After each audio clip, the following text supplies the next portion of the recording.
चलिए, जैसा कि हम लोगों ने क्लास में बताया था कि आज हम लोग नाइट्रेट आयन का पता करेंगे।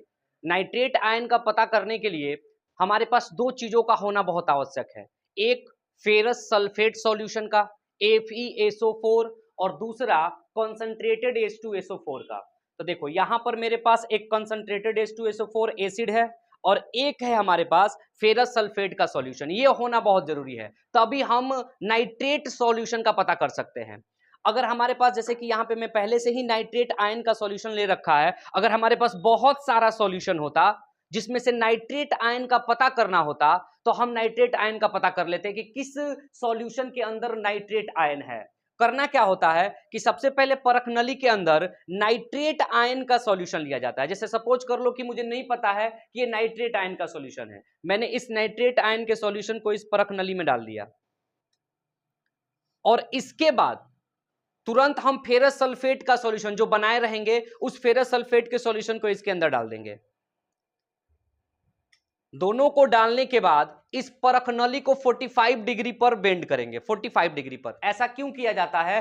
ताकि जब हम कंसंट्रेटेड H2SO4 डालें तो वो बीकर के सहारे जाए, ये नहीं कि डायरेक्ट सॉल्यूशन में जाए, बीकर के सहारे जाए। जैसे ये तो हमारा कंसंट्रेटेड H2SO4 है, अब इसको बीकर के सहारे धीरे धीरे हम डालेंगे यहां पर, और डालने के बाद हम देखेंगे कि इस सॉल्यूशन के अंदर धीरे धीरे ब्राउन कलर, हमारा एक ब्राउन रिंग बनने लगा है।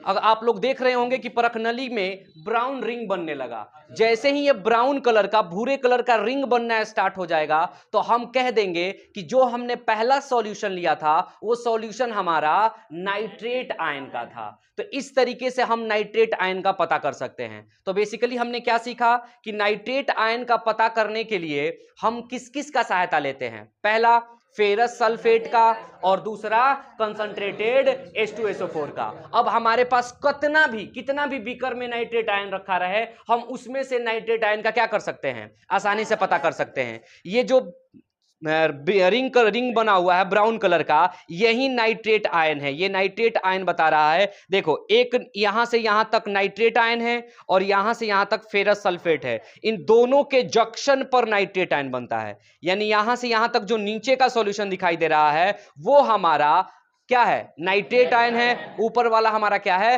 फेरस सल्फेट है। और 10 दोनों के जंक्शन पे हमारा क्या हो जाता है, नाइट्रेट आयन बनता है। अब बात आती है कि ये रिएक्शन एक्जोथर्मिक होता है कि इंडोथर्मिक होता है, उष्माक्षेपी होता है कि उष्माशोषी होता है। जरा बीकर को टच करके देखो, टच करो बीकर को, कैसा समझ में आ रहा है?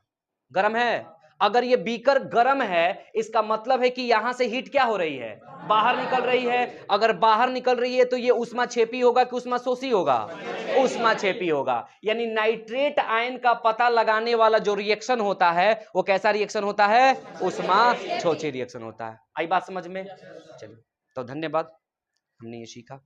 किसी को करना है?